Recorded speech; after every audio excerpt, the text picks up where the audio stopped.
राजकुमार रिणवा की घर वापसी। सरदार शहर में चुनावी सभा के दौरान बीजेपी में शामिल हुए प्रदेश बीजेपी के तमाम दिग्गज मौजूद रहे।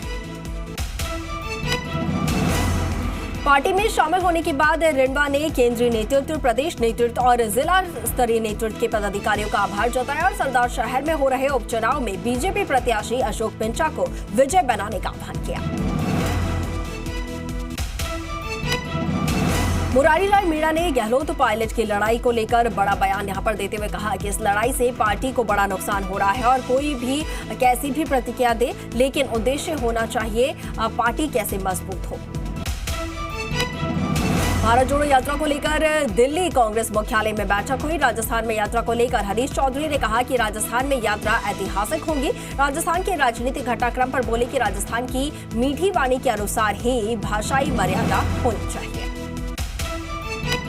ये अपने घर में जो 2 एक्स्ट्रा बेडरूम हैं, उसमें होम स्टे बिजनेस करके महीने का 60,000 कमा रहे हैं। आपको भी ये करना है तो फ्रीडम ऐप को अभी डाउनलोड कीजिए। भारत जोड़ो यात्रा को लेकर हाड़ौती में तैयारियां तेज हो गई हैं। तैयारियों को लेकर यूडीएच मंत्री शांति धारीवाल और सार्वजनिक निर्माण मंत्री भजनलाल जाटव ने यहां पर उनके समेत प्रदेश सरकार के आधा दर्जन मंत्रियों के साथ पीसीसी चीफ गोविंद सिंह डोटासरा, झालावाड़ और कोटा जिलों के दौरे पर रहे। अलवर में युवा कांग्रेस की ओर से भारत जोड़ो यात्रा को आमजन से जोड़ने के लिए वाहन रैली निकाली गई और ये रैली भृतहरि पैनोरमा से होते हुए यहां पर शहीद स्मारक तक पहुंची और मेवात विकास बोर्ड के अध्यक्ष जुबेर खान ने कहा कि राहुल गांधी की भारत जोड़ो यात्रा को लेकर अलवर में भारी उत्साह है।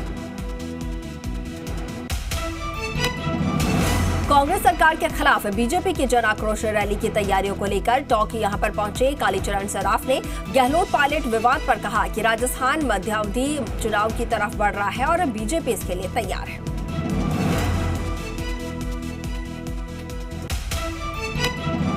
राजधानी में किसानों का हल्ला बोल। शहीद स्मारक पर केंद्र सरकार के खिलाफ प्रदर्शन। राजभवन कूच के दौरान किसानों ने तोड़े बैरिकेड्स। मौके पर पुलिस जाब्ता तैनात। मंदिर पुजारियों पर हमले का एक और मामला सामने आया। जयपुर में मंदिर जमीन को लेकर यहां पर पुजारी से अभद्रता की गई। आक्रोशित लोगों ने थाने का घेराव किया। विप्र समाज के लोगों ने कानोतो थाने का घेराव किया। राजसमंद के देवगढ़ में पुजारी को जिंदा जलाने के मामले में समझौता हुआ है। पुजारी के बेटे को नौकरी और मुआवजे पर सहमति बनी है। पुजारी को जिंदा जलाने के मामले में जांच अब सीआईडी को सौंपी गई है। परिजनों को न्याय दिलाने के लिए भाजपा के नेता और कार्यकर्ता देवगढ़ उपखंड कार्यालय के बाहर धरने पर बैठे थे और करीब 3 घंटे से ज्यादा तक यहां पर वार्ता चली और उसके बाद कुछ मांगों पर सहमति बनी है। भरतपुर के कुम्हेर में बच्चों की कहासुनी के बाद 2 परिवारों में फायरिंग हुई है और फायरिंग में 3 की मौत हुई जबकि 3 लोग घायल हुए हैं। कुम्हेर थाने के गांव सिखरौरा की घटना सामने आई है, जहां पर फायरिंग करने वाले आरोपी फरार हो गए हैं और गांव में तनाव की स्थिति बनी हुई है। पुलिस जाब्ता यहां पर तैनात किया गया है। श्रीगंगानगर की अंतर्राष्ट्रीय सीमा पर घुसपैठ का प्रयास यहां पर नाकाम रहा है। बीएसएफ के जवानों ने यहां पर आपको बता दें कि पाक घुसपैठियों को गोली मारी और घायल पाक घुसपैठियों को पूछताछ के बाद पाक रेंजर्स को सौंपा गया है।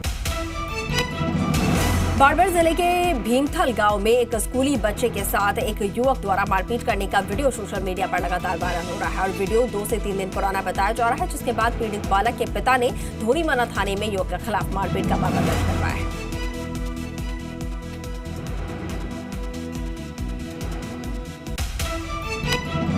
अलवर में संयुक्त संविदा मोर्चा कर्मचारियों ने कैंडल जलाकर शहीद स्मारक पर प्रदर्शन किया। आरोप है कि सीएसआर रूल्स के मुताबिक पुरानी सर्विस को शून्य कर दिया गया है। जो कि संविदा कर्मी 15 साल से यहां पर काम कर रहे हैं, उनको इसका लाभ नहीं मिलेगा।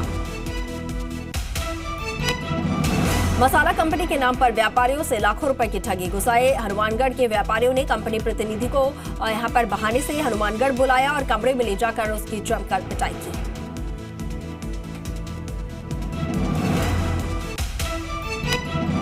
चोरों की रतनगढ़ पुलिस ने पीछा करके बकरी चोरों को यहां पर पकड़ा है और 3 बकरी चोरों को यहां पर रंगे हाथ गिरफ्तार किया गया है। पुलिस को देखकर कार लेकर भागे थे चोर।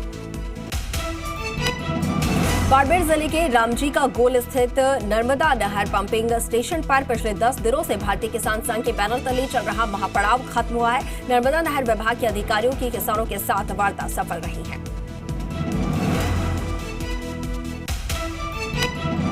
धौलपुर जिले के पिपाड़ सिटी थाना ने कार्रवाई करते हुए 5 साल पहले सुनार की दुकान में हुई चोरी के मामले का खुलासा किया है। पुलिस ने कार्रवाई करते हुए मामले में फरार 2 आरोपियों को गिरफ्तार किया है।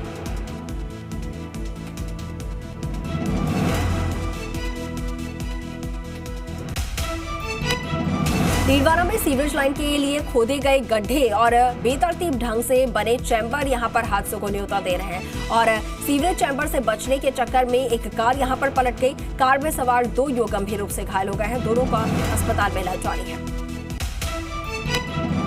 चूरू में मतदाता जागरूकता गतिविधियों के तहत शनिवार को आपको बता दें कि ईएलसी की ओर से क्लस्टर कैंप का आयोजन किया गया है। लोहिया महाविद्यालय में आयोजित कार्यक्रम में प्राचार्य प्रोफेसर महावीर सिंह ने 17 और 18 वर्ष पूरी आयु पूरी कर चुके विद्यार्थियों को अपना पंजीकरण करवाने के लिए प्रेरित किया।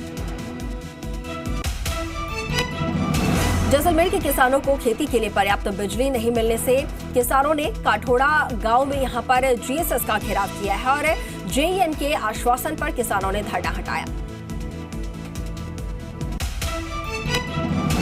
भरतपुर जिले के नदबई में आबकारी विभाग ने कार्रवाई की है। भारी मात्रा में देशी शराब और इसके साथ ही करीब 500 लीटर स्प्रिट बरामद किया है। करीब 20,000 खाली पौवा मशीन उपकरण भी बरामद किए गए हैं।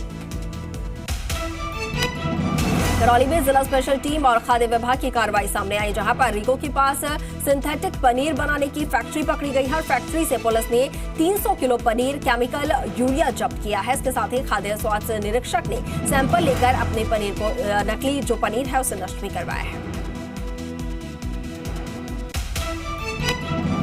अखिल भारतीय विद्यार्थी परिषद का 68वां राष्ट्रीय अधिवेशन अग्रवाल कॉलेज से शोभा यात्रा की शुरुआत हुई और पारंपरिक वेशभूषा में एबीवीपी के छात्र प्रतिनिधि नजर आए।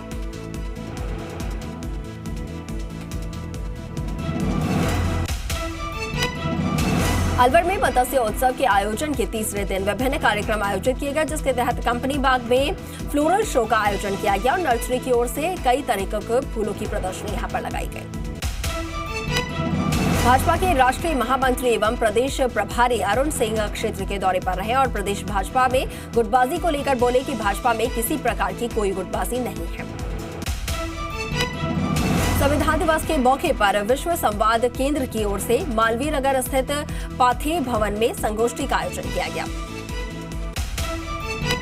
जोधपुर की लूड़ी ग्राम पंचायत के उपचुनाव में केसी देवी उप सरपंच यहां पर निर्वाचित हुई हैं और केसी देवी के उप सरपंच बनने पर सरपंच, वार्ड पंचों समेत उनके समर्थकों ने उनका माला पहनाकर स्वागत किया।